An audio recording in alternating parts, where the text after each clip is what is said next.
Il est 19 h, bonsoir à toutes et à tous et merci de nous rejoindre pour ce journal qu'on entame avec les titres de l'actualité. Chargé par le président de la République, le Premier ministre se rendra demain en Tunisie pour co-présider avec son homologue tunisien la cérémonie de commémoration du 67e anniversaire des événements de Sariyat Sidi Youssef du 8 février 1958. L'occasion de revenir ce soir sur ces événements marquants.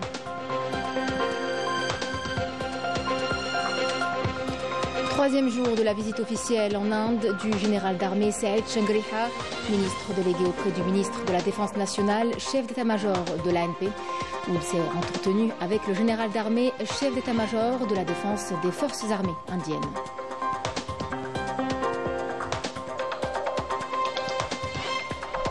En France, des figures politiques issues de l'immigration font aujourd'hui campagne contre les étrangers. Ils réclament des expulsions et oublient que leurs propres familles ont suivi ce même chemin. Un paradoxe qui interroge plus que jamais. Sahara occidental, la justice européenne a réaffirmé le droit des Sahraouis à l'indépendance et rejette toute tentative de modification démographique. Mais sur le terrain, la réalité est tout autre. Le Maroc poursuit sa politique répressive, une situation inquiétante.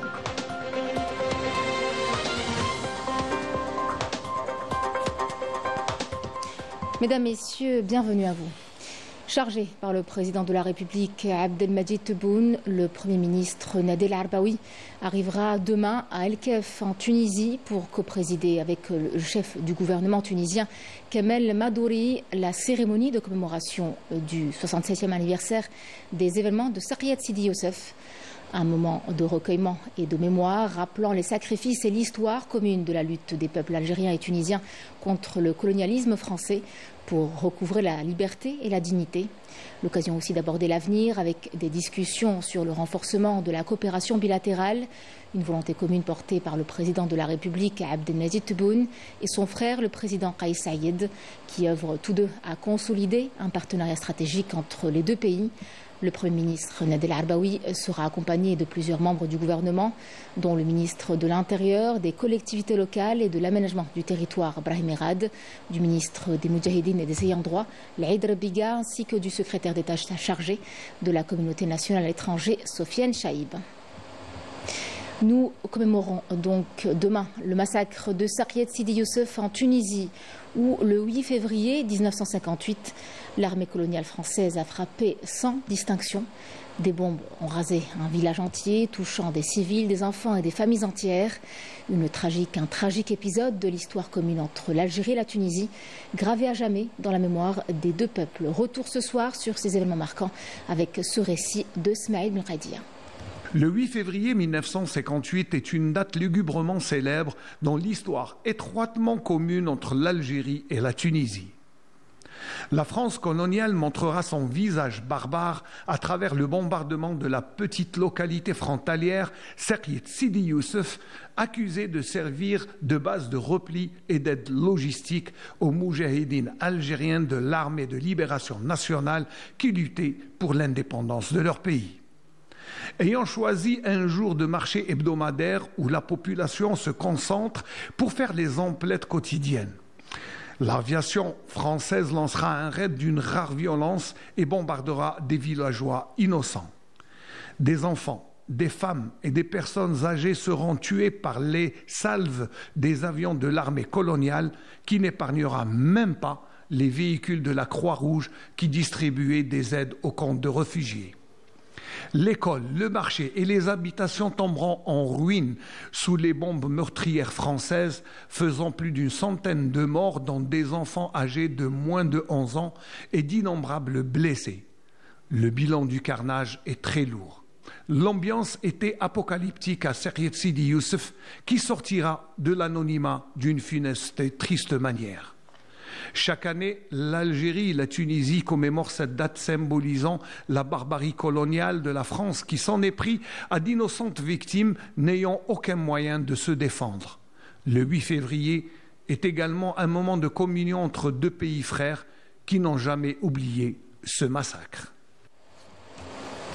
Le général d'armée Saïd Changriha, ministre délégué auprès du ministre de la Défense nationale, chef d'état-major de l'armée nationale populaire, poursuit sa visite officielle en Inde, où il s'est entretenu avec le général d'armée Anil Chauhan, chef d'état-major de la défense des forces armées indiennes. Les détails avec Yamina Saïdji. À l'entame, le général d'armée s'est rendu au mémorial national de guerre dans la capitale indienne, New Delhi. Après avoir reçu des explications sur l'histoire de ce monument, le général d'armée a déposé une gerbe de fleurs et a observé une minute de silence en la mémoire des héros commémorés par ce mémorial.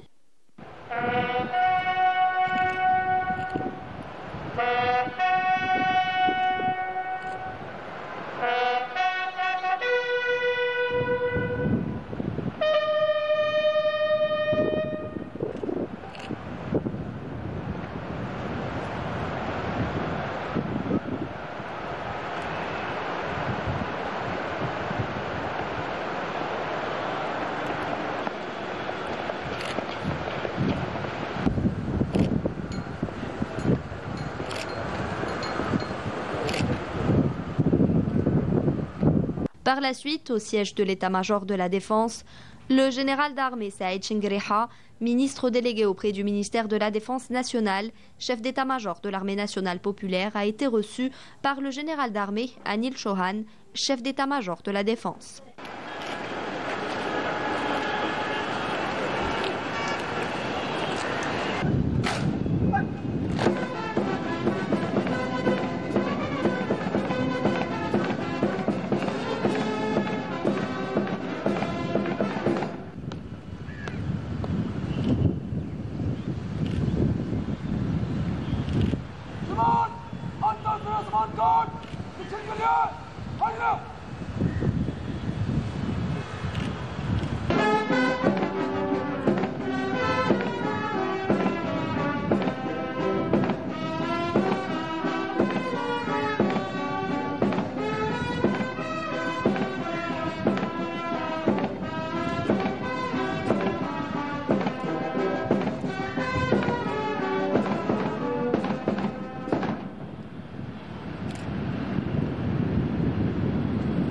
Après la cérémonie d'accueil, les deux parties ont tenu des discussions sur les moyens de consolider la coopération militaire entre les deux pays avant d'élargir les discussions aux délégations des deux pays, et ce, en présence des commandants des forces armées indiennes et des membres de la délégation militaire algérienne, ainsi que de l'ambassadeur algérien auprès de la République de l'Inde, Ali Achoui, afin d'évaluer la coopération militaire bilatérale entre l'Algérie et l'Inde, qui entretiennent des relations de coopération solides, marquées par une histoire commune de soutien réciproque et de solidarité. Lors de cette rencontre, le général d'armée a prononcé une allocution à travers laquelle il a exprimé sa considération et sa gratitude pour l'accueil chaleureux qui lui a été réservé et à la délégation qui l'accompagne, souhaitant que cette visite contribuera à approfondir les liens de coopération entre les deux pays.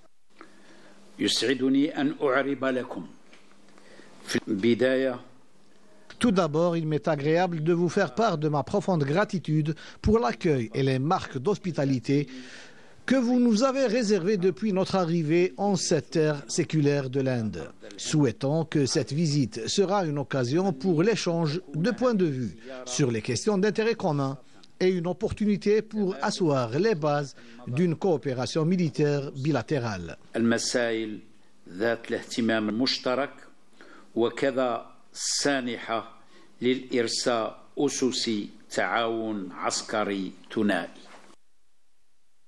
Le général d'armée a également rappelé l'histoire commune honorable qui unit les deux pays, dont les liens historiques ont permis d'établir une amitié solide, évoluant à travers le temps pour s'élargir à divers domaines politiques, économiques et de défense.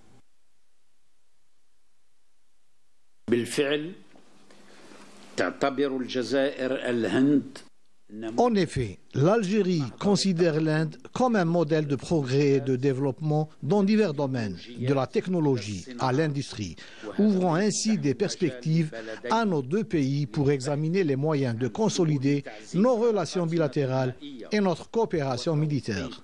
Je tiens également à saisir cette occasion afin de rappeler l'histoire commune qui unit nos deux pays, notamment en ce qui concerne nos positions constantes et partagées dans le cadre du processus de Bandung et de l'Organisation des pays non alignés. ضمن مسار باندونغ وفي إطار منظمة دول عدم الانحياز. في هذا الإطار تنتمي الجزائر والهند. Dans ce cadre, l'Algérie et l'Inde font partie du monde africain et asiatique et partagent des points communs qui remontent à leur lutte respective contre le colonialisme, l'Inde étant l'un des premiers pays qui a soutenu le combat du peuple algérien pour son indépendance, de même que l'Algérie avait adopté des positions mémorables en soutien à l'Inde sur le plan international.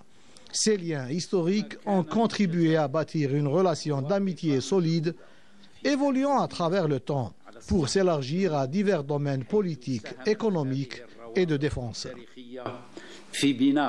علاقات صداقة متينة تطورت عبر الزمن لتشمل مختلف المجالات السياسية الاقتصادية والدفاعية. De son côté, le général d'armée, Anil Chauhan, a fait part de sa joie d'accueillir le général d'armée Saïd Chingreha, saluant par la même occasion la qualité des relations bilatérales entre les deux pays, avant de souligner son aspiration à les rehausser davantage à l'avenir. À l'issue, les deux parties ont échangé des cadeaux symboliques.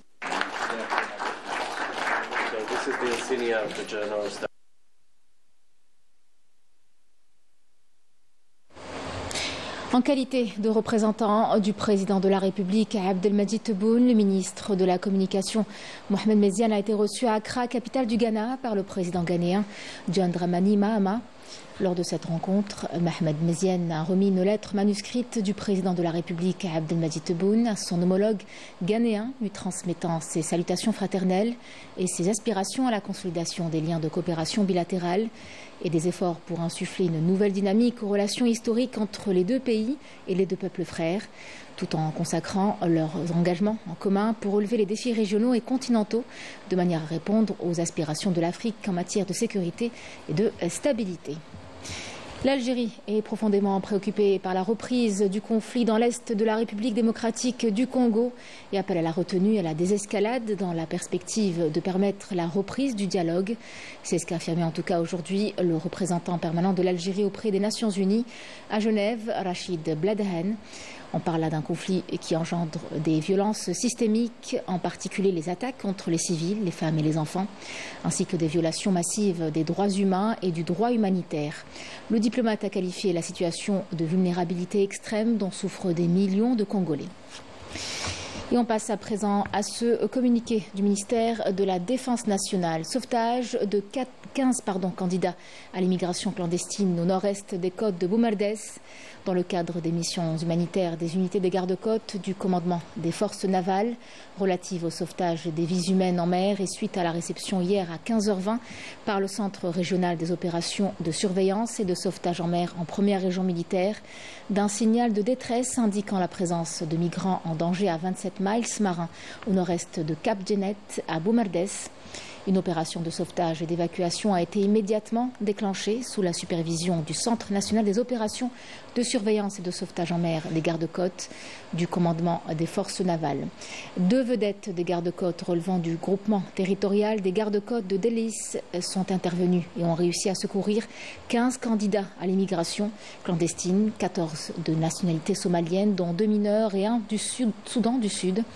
Les rescapés ont été embarqués et dirigés vers le port de Délis, à Boumerdès, où ils ont été pris en charge et transférés vers l'hôpital de Délis pour recevoir les soins nécessaires.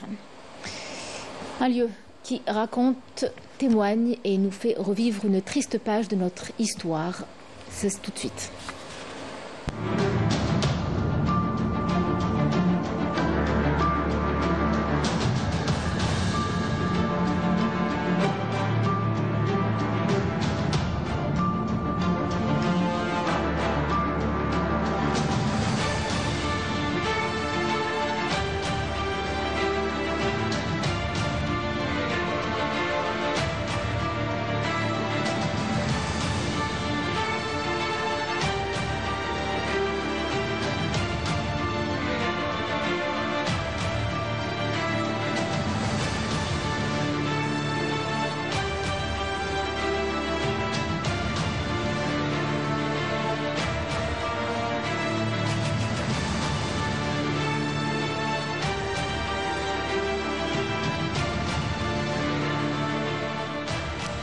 Une sombre page de l'histoire de l'Algérie que l'on ne doit jamais oublier. Au musée du Moudjahid, chaque objet, image, chaque mur porte en lui la mémoire des combats pour l'indépendance. Une époque marquée par la souffrance et la torture subie par tout un peuple. Des prisons aux salles d'interrogatoire, en passant par la douleur des familles et le courage des femmes.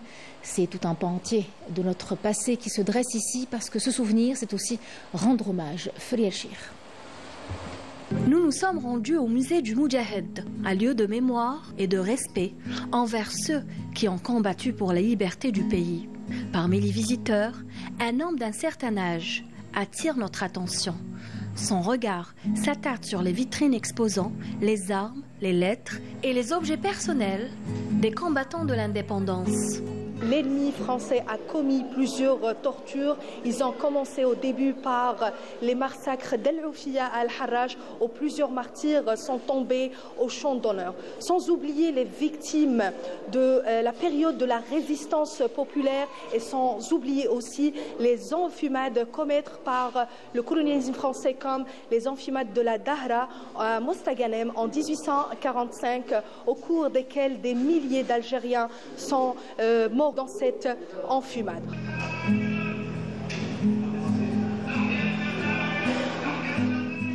Devant une reconstitution d'une scène de martyrs, les visiteurs s'arrêtent. Émus, Ahmed Zabana, premier combattant du FLN, guillotiné par l'armée coloniale française le 19 juin 1956 à la prison de Belbarousse, Serkadji. Les Français ont essayé par tous les moyens de torturer et de déraciner tout un peuple. L'application du courant électrique sur les parties sensibles du corps, immersion dans l'eau jusqu'à étouffement, les brûlures par le feu ainsi que par d'autres moyens. On va parler sur la politique de la terre brûlée. On va parler aussi sur la France qui a essayé par tous les moyens de créer des centres de torture, des camps de concentration, des prisons. C'est pour faire isoler le peuple algérien de sa révolution. On parle sur la maltraitance des Algériens. On va parler aussi sur la femme algérienne qui a beaucoup souffert, des femmes qui ont été torturées, violées, filmées d'une façon inimaginable. On va parler aussi sur les crimes du bombe incendiaire du napalm aux effets dévastateurs sur l'homme et la nature, et sans oublier aussi les essais nucléaires. Dans le premier essai, c'était le 13 février 1960 à Regen au Sahara. Notre visite a été un moment fort en émotion et en réflexion. Ce musée raconte l'histoire d'un peuple, de ses sacrifices et de son combat pour la liberté. Le devoir de mémoire est essentiel afin de préserver l'histoire de l'Algérie pour les générations futures.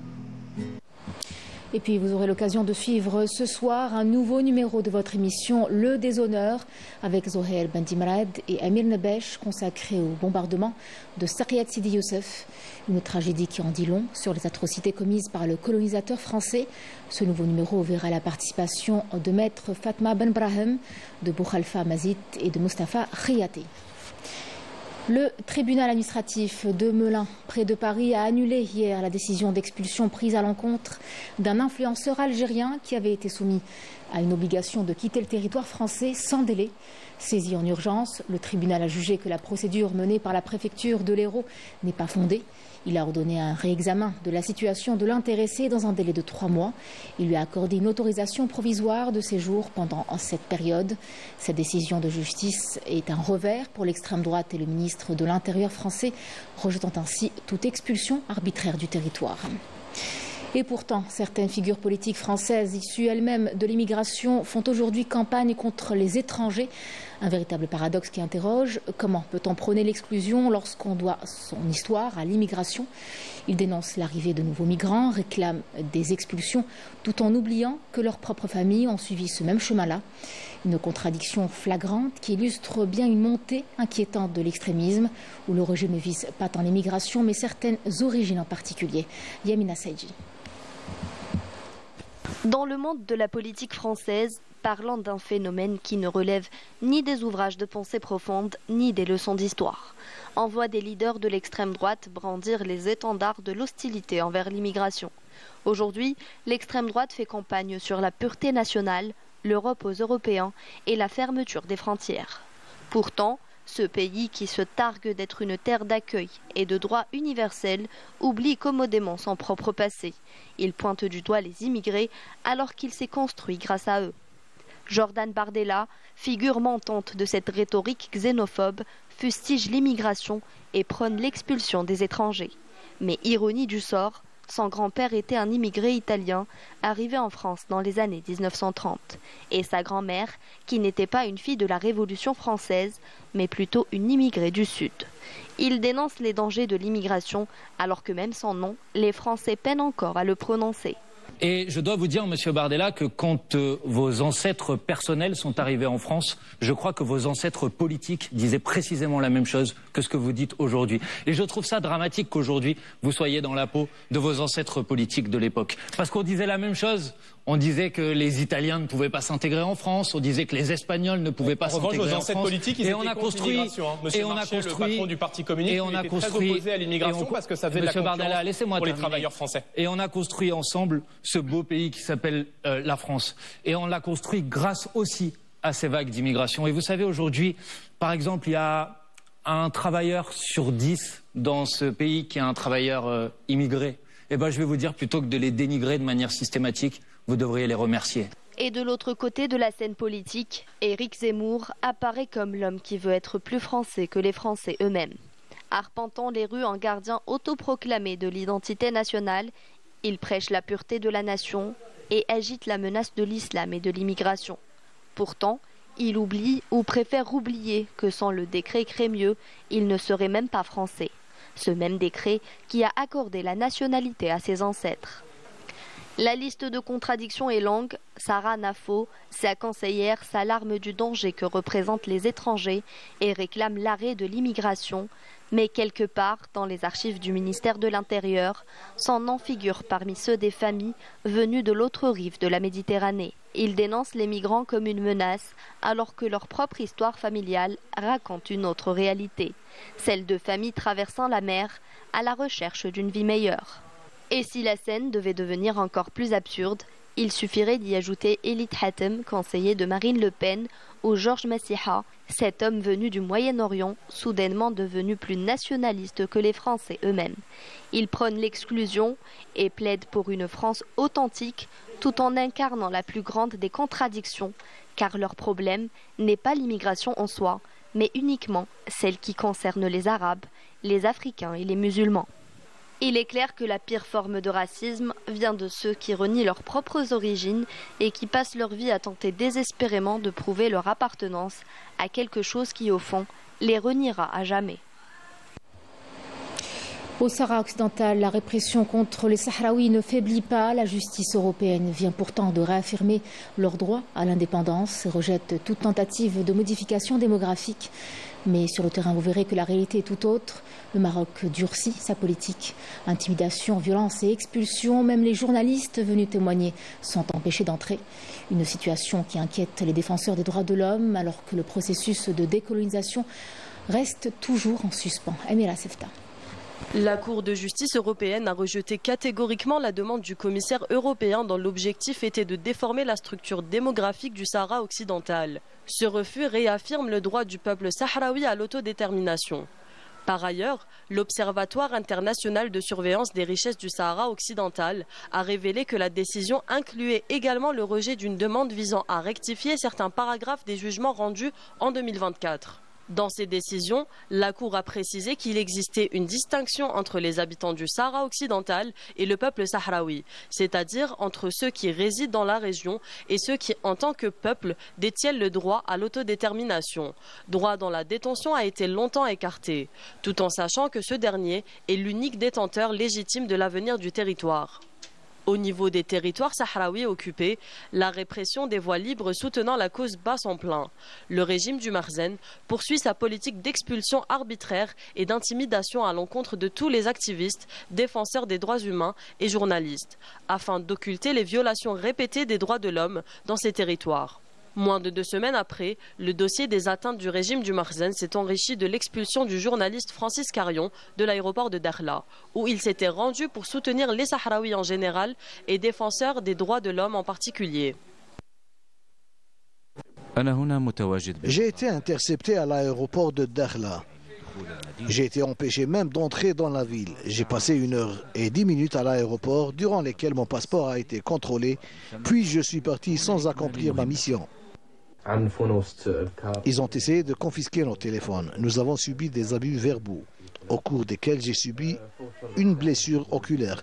Après environ 15 minutes, nous avons été conduits au poste de police.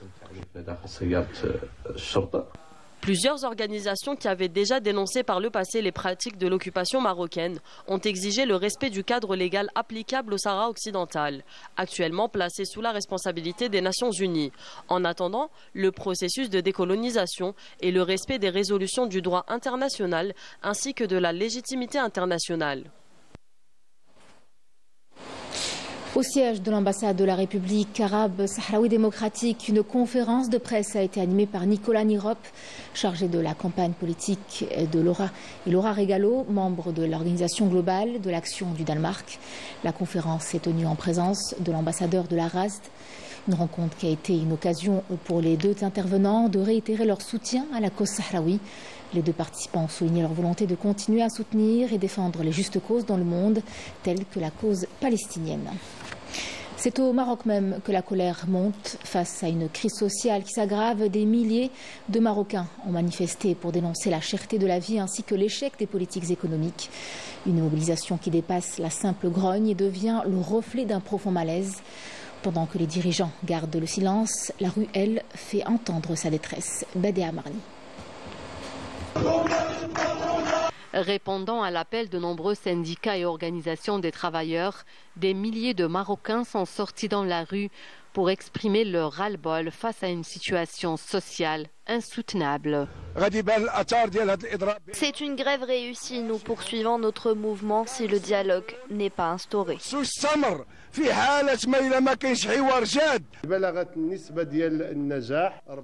Notre grève est suivie à près de 85%. Nous sommes contents, mais tristes pour notre pays.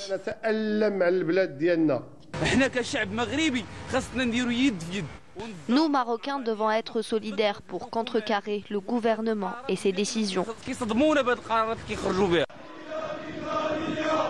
Cet énième mouvement de protestation met en avant l'échec des politiques menées par le Marzen et qui ont mené à l'effondrement de l'économie et pas que, puisque la situation sociale est aussi explosive.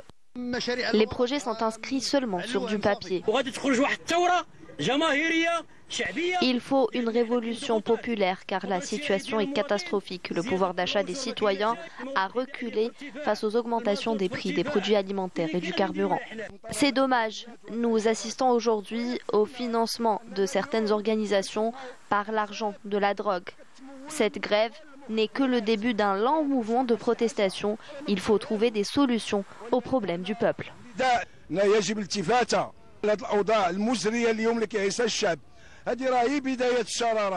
Le Marzen n'a pas encore réagi à ce débrayage, préférant adopter la politique de l'autruche face à une rue qui gronde et des citoyens en colère qui disent basta à la dégradation de leur pouvoir d'achat. C'est l'heure de la Supercoupe d'Algérie. Demain, le stade du 5 juillet sera le théâtre d'un choc 100% algérois entre le MC Alger et le CR Belouizdad. Un duel sous haute tension, 7 mois après leur affrontement en finale de la Coupe d'Algérie, remporté par le Chebeb 1-0. Cette fois, c'est un tout autre enjeu. Le premier titre de la saison qui frappera le premier. Réponse demain sur le terrain à partir de 17h. Riyad Belkhatim. Cette édition de la Supercoupe d'Algérie opposera le Mouloudia d'Alger, champion en titre, au Chebeb Riadi de Belouizdad, vainqueur de la Coupe d'Algérie de cette même édition, où c'était la même affiche, après avoir battu son adversaire de samedi, le Mouloudia d'Alger, sur le score d'1-0 lors d'une finale disputée au stade du 5 juillet. Le 5 juillet qui sera également le théâtre de cette Supercoupe. Dans l'historique des confrontations entre les deux équipes, toutes compétitions confondues, le CRB s'est imposé 41 fois et le Mouloudia d'Alger 31 reprises. 46 matchs se sont soldés par des matchs nuls. Les statistiques concernant les rencontres de championnat et de Coupe d'Algérie, le premier rendez-vous a eu lieu le 22 septembre 1963 au stade Boulorine et le CRB s'était imposé à l'époque 4-0. Sur l'ensemble des matchs, le CRB a inscrit 126 buts et le Mouloudia 114. Le Chabab a établi un record d'invincibilité qui a duré, tenez-vous bien, 7 ans, de 1983 à 1990 avec 8 victoires et 3 matchs nuls. Le Mouloudia n'a pas perdu face au CRB de 1985 jusqu'à 1990, 10 matchs et 5 victoires et 5 nuls, tout cela en 5 ans. Les meilleurs buteurs lors des derbies entre le Mouloudia d'Alger et le Chabab Riadi de Belouizdad sont le regretté Hassan Lalmas, Jamal Tlemceni du côté du CRB, Abdeslam Boussri et Nasser Bouich du côté du Mouloudia d'Alger avec 6 buts chacun. Au palmarès des victoires en Supercoupe, le Mouloudia d'Alger est devant le Chabab de Belouizdad, cette fois-ci avec 4 titres contre 3 pour le Chabab.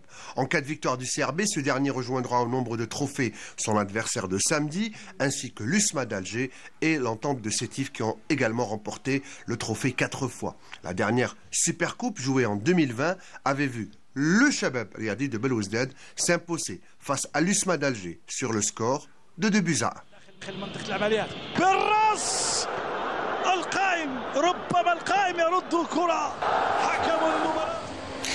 Place à présent au cyclisme avec l'un des grands rendez-vous sportifs du mois, le Tour d'Algérie. Pour sa 25e édition, la course s'annonce intense avec 17 équipes engagées et un parcours spectaculaire de plus de 1400 km à travers 13 villes. Alors en tout, on parle de 10 étapes qui offriront aux spectateurs un incroyable voyage entre les paysages du Grand Sud et de l'Est algérien. Une édition marquée par un départ chargé d'histoire, le Grand Prix de Sarriet Sidi Youssef en Tunisie, prévu demain en hommage aux victimes des massacres du 8 février 1958. Fethi Bendali. L'édition 2025 du Tour d'Algérie cycliste promet un spectacle relevé avec la participation d'équipes de haut niveau venues notamment d'Indonésie et de Chine. L'objectif des Algériens sera d'engranger un maximum de points pour améliorer leur classement mondial en vue du mondial 2025 qui se déroulera au Rwanda. Le parcours long de 1404 km traversera 10 villes de l'Est et du Grand Sud, débutant à Guelma avant de passer par Constantine, Sétif, Batna et Biskra pour ensuite s'étendre vers Boussaada, Djelfa, Larouat, Gardaya et Ouergla, où se dérouleront les 2 dernières étapes.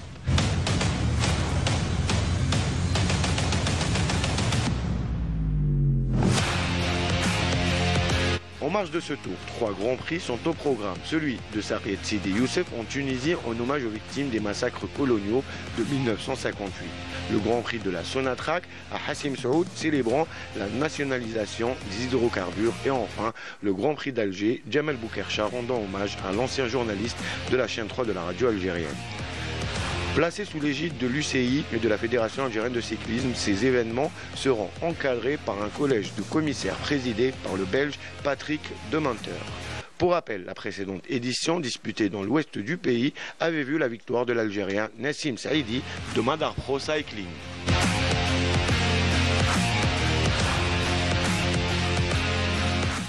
C'est la fin de cette édition. Merci à vous de l'avoir suivi. L'information revient demain à midi avec Sabrina Robah pour le journal de la mi-journée. Quant à moi, je vous retrouve à 19h pour l'édition du soir. Excellente soirée à vous.